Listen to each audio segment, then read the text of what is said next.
Target Congress Lok Sabha ఎన్నికల్లో BJP ప్రత్యేక వ్యూహం రాష్ట్రంలో కాంగ్రెస్కు సీట్లు తగ్గేలా బీజేపీకి మెజార్టీ సీట్లు తగ్గేలా కార్యాచరణ జాతీయ స్థాయిలో కాంగ్రెస్ను నిలువరించే లక్ష్యంలో భాగంగానే ప్రధాని మోదీ కేంద్ర హోంమంత్రి అమిత్ షా రాష్ట్ర కీలక నేతల దాకా హస్తం పార్టీపైనే విమర్శలు వచ్చే 5 ఏళ్లలో కాంగ్రెస్ రాష్ట్రాన్ని నాశనం చేస్తుందని ఆరోపణలు ఇచ్చిన హామీల అమలుపై మభ్యపెడుతుందంటూ బీజేపీ ప్రచారం ప్రశ్నిస్తుంది తెలంగాణ పేరిట వరుస కార్యక్రమాలు వివిధ వర్గాల సమస్యలను ఎత్తిచూపుతూ నిరసనలు అభివృద్ధి జరగాలంటే బీజేపీ అభ్యర్థులనే గెలిపించాలనేటువంటిది డబుల్ డిజిట్ ఇవ్వాలంటూ రాష్ట్రంలో 17 ఎంపీ సీట్లకు 15 చోట్ల అభ్యర్థులను ఇప్పటికే ప్రకటింపజేసింది బీఆర్ఎస్ ఎంపీ సీట్లు గెలిచి జాతీయ స్థాయిలో చేసేదేమీ లేదని కాంగ్రెస్ కోటేస్తే మళ్ళీ అవినీతి అక్రమాల పాలన వస్తుందని ఆరోపిస్తున్నారు బీజేపీని అత్యధిక కాంగ్రెస్ పార్టీకి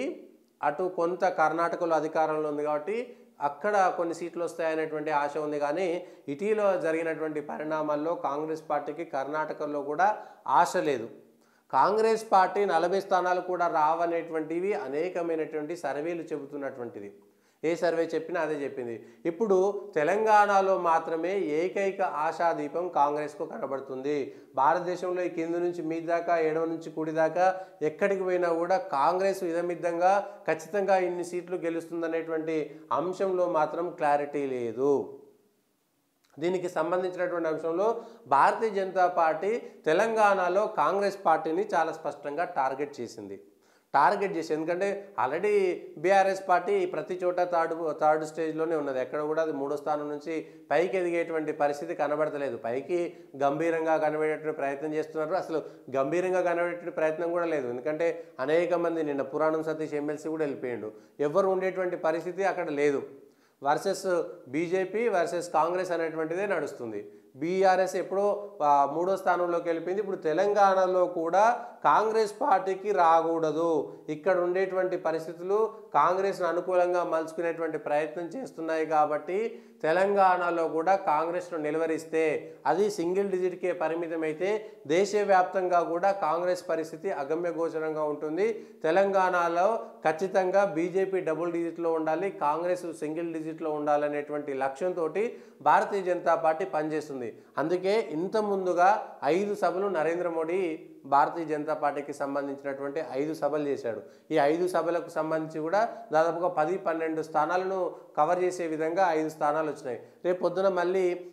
ఎన్నికల సందర్భం వచ్చినప్పుడు నామినేషన్లు వేసి మళ్ళీ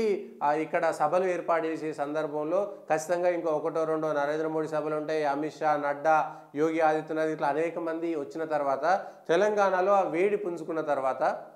బీఆర్ఎస్ రేపొద్దున ఇంకా తగ్గిపోయేటువంటి అవకాశం ఉంది ఇప్పుడు ప్రకటించినటువంటి అభ్యర్థులు కూడా చివరి వరకు పోటీలో ఉంటారా లేదా అనేటువంటి ఒక సంశయం భారత రాష్ట్ర సమితిని తొలచిస్తుంది ఇక కాంగ్రెస్ అధికార పార్టీ ఉన్నది వాళ్ళు ఎవరు గెలవాలి ఎవరికి టికెట్లు ఇవ్వాలనే దానిపైన కాంగ్రెస్లో కూడా అంతర్గత మదనం మొదలైంది ఎందుకంటే బలమైనటువంటి అభ్యర్థులు లేకపోతే అధికారంలో నుండి ఓడిపోతే ఇబ్బంది వచ్చేటువంటి పరిస్థితి ఉంది సో ఇప్పటికే భారతీయ జనతా పార్టీ ఆ మేరకు దృష్టి పెట్టింది మహబూబ్ నగర్ నాగర్ కర్నూలుకు సంబంధించినటువంటి స్థానంలో పోటీ అక్కడ నరేంద్ర మోడీ సభ జగిత్యాల పెద్దపల్లి నిజామాబాద్ మధ్యలో ఒక సభ ఆదిలాబాద్ మెదక్లో ఒక సభ పెట్టి కీలకమైనటువంటి అన్ని స్థానాల్లో కేవలం ఖమ్మం వరంగల్ మహబూబాద్కు సంబంధించినటువంటి ఏరియాలో ఒకటి హైదరాబాద్లో ఒకటి పెట్టలేదు కానీ మల్కాజ్గిరిలో కూడా ఒక సభ పెట్టడం ద్వారా మల్కాజ్గిరిలో కూడా ర్యాలీ చేయడం ద్వారా నరేంద్ర మోడీ సభ హైదరాబాద్ కూడా అయిపోయింది ఇక మిగిలింది కేవలం దక్షిణ తెలంగాణ అనుకున్నటువంటి ప్రాంతంలో ఖమ్మము వరంగల్ మహబూబాద్కు సంబంధించినటువంటి స్థానం కొంత భువనగిరి కలుపుకొని ఆ 4 స్థానాలకు సంబంధించినటువంటి ఒక సభ పెడితే నరేంద్ర మోడీ సభ అక్కడ కూడా పూర్తయిపోతుంది ఇక మిగిలింది ఏమిటి సో ఇంకా రెండో స్థాయిలో ఉండేటువంటి నాయకులు నరేంద్ర మోడీ తర్వాత ఉండేటువంటి రెండో స్థాయి నాయకులు ఆ పెద్ద నాయకులు అనుకునేటువంటి ఢిల్లీ స్థాయి నాయకులు ఎట్లాగూ విరివిగా వచ్చేటువంటి అవకాశం ఉన్నది ఇప్పుడు కాంగ్రెస్ కూడా అదే పరిస్థితి ఉంది కాంగ్రెస్ను నిలువరించాలంటే బీజేపీ ఎట్లాంటి వ్యూహాలు చేయాలి ఇప్పుడు కాంగ్రెస్ వర్సెస్ బీజేపీ తెలంగాణలో నడుస్తుంది బీజేపీకి కావాల్సింది కూడా అదే. తెలంగాణలో గనక బీఆర్ఎస్ పూర్తిగా చచ్చిపోతే ఆ ప్రతిపక్ష స్థానం పూర్తిగా బీజేపీ ఆక్యుపై చేస్తుంది. రేపు పొద్దుగాల 10 ఎంపీలు గెలిచింటే భారతీయ జనతా పార్టీకి భవిష్యత్తు పైన భరోసా వస్తుంది. తెలంగాణలో కూడా